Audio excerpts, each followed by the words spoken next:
itu bisa diterima oleh Kapten Levi. Kalau saja aku tidak merapikan.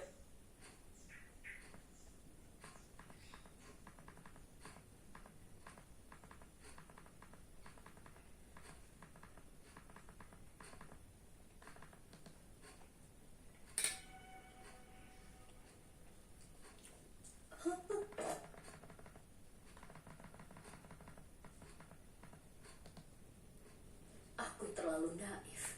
Ini semua salahku.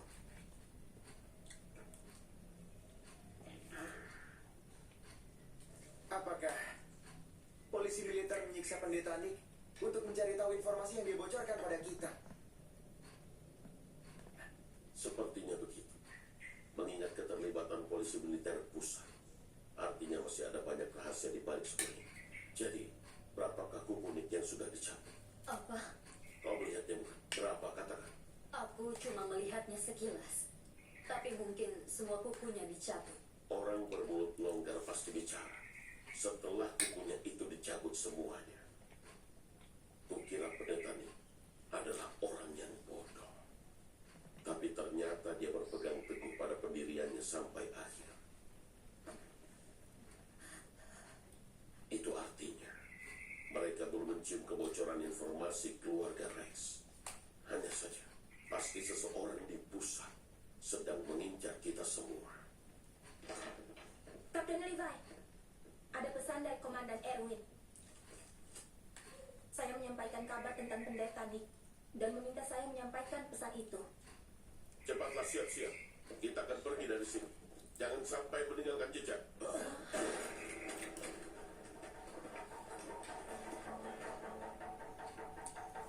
Hampir saja.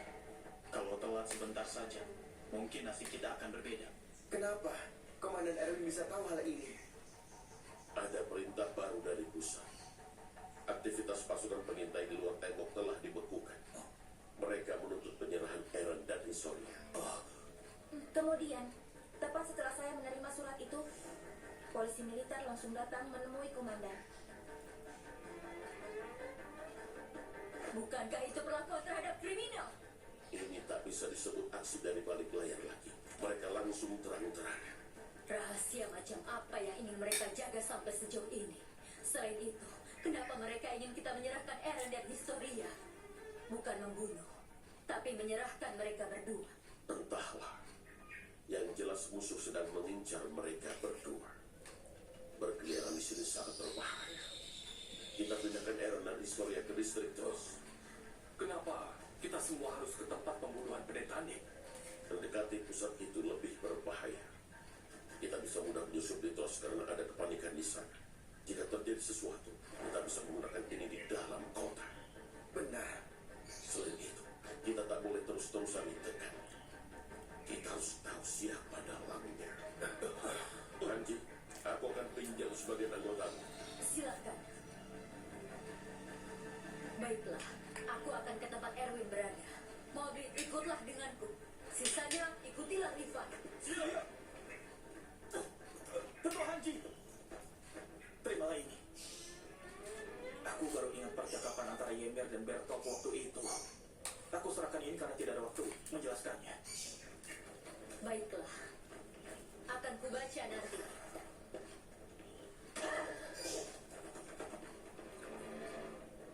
Hai. Pergerakan mereka cukup cepat juga ya. Pelatihan si cebol itu memang sangat berbeda.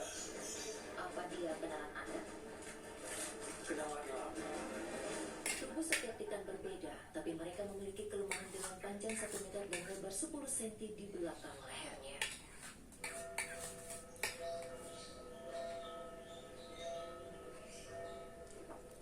Jangan terlalu berdekatan.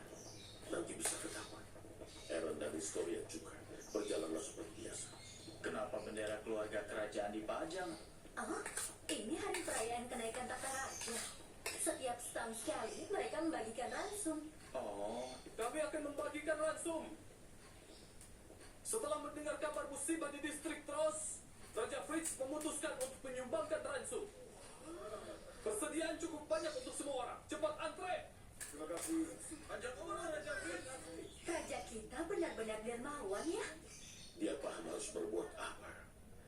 Banyak manusia yang melemah jika perutnya tidak terisi.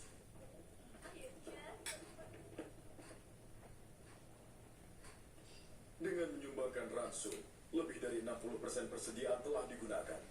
Bukankah itu terlalu berlebihan untuk meringankan suasana hati warga, Tuan Reis? Itu diperlukan. Kita harus meningkatkan kepercayaan warga pada keluarga kerajaan. Kita juga butuh kekuatan beserta wadahnya. Kita harus bergegas. Sepertinya polisi militer gagal lagi. Saya akan kembali dan melanjutkan pencarian. Tidak usah, kita akan segera mendapatkan keduanya. Mereka telah bergerak.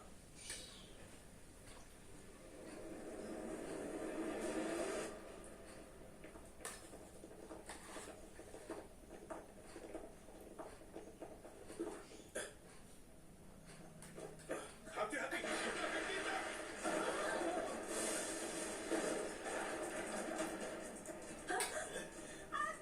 Maksudku, Krista dan Aaron! Mereka diculik lagi!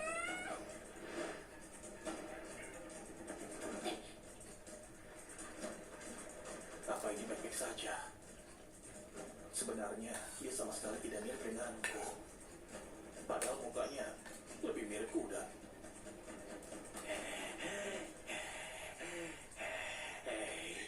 Ayolah, biar ku dengar desahanmu. Bagaimana rasanya? Nikmat bukan? Aku ingin dengar suara manismu. Ayo.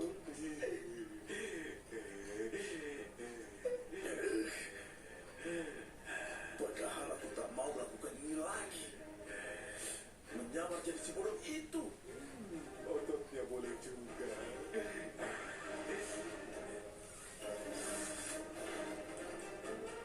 Bagaimana keadaan di dalam? Jika kita tidak bergegas, penyamaran Armin bisa segera terbongkar. Saya juga kasihan kepadanya. Oh, begitu.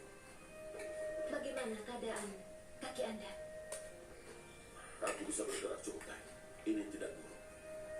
Menurutku, penculik itu hanyalah orang-orang amatir. Kenapa orang seperti mereka sampai digunakan? Kurasa kalian sudah bisa menangani sisanya. Aku akan ke tempat Aaron sekarang. Kalau para sampah itu sudah ditangani, bergabunglah dengan aku segera. Siap. Satu lagi. Ini untuk berjaga-jaga. Sampaikan pada Armin dan yang lain.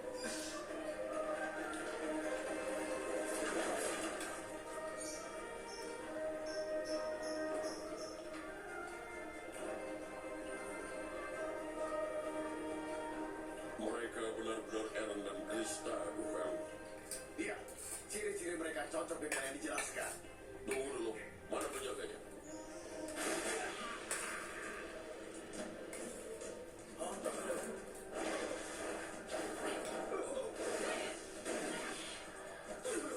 Ada apa?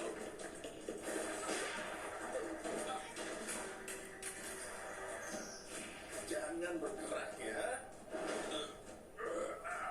Koni, mereka cuma berempat kan? Ya, cuma berempat. Tidak ada orang lagi. Setelah ini, aku tak akan menjamin arah tembakanku. Ayo kita ikat mereka semua, lalu kita bergabung dengan Kapten Levi. Apa yang terjadi? Ini perintah Kapten. Beliau juga sempat berpesan. Hei, tolong menyingkir.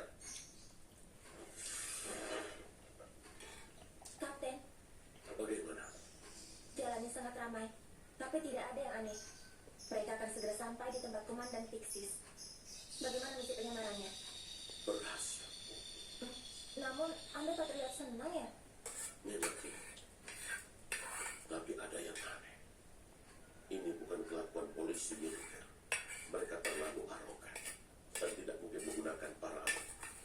Ada yang janggal. Jika kereta kuda itu diikuti dan ada yang menunggu kesempatan menyerang. Kapten, kereta kudanya akan bergerak lagi. Niva, apa kau tahu kondisi pembantu? Pembunuh massal di ibu kota. Orang yang menggolok leher ratusan polisi militer.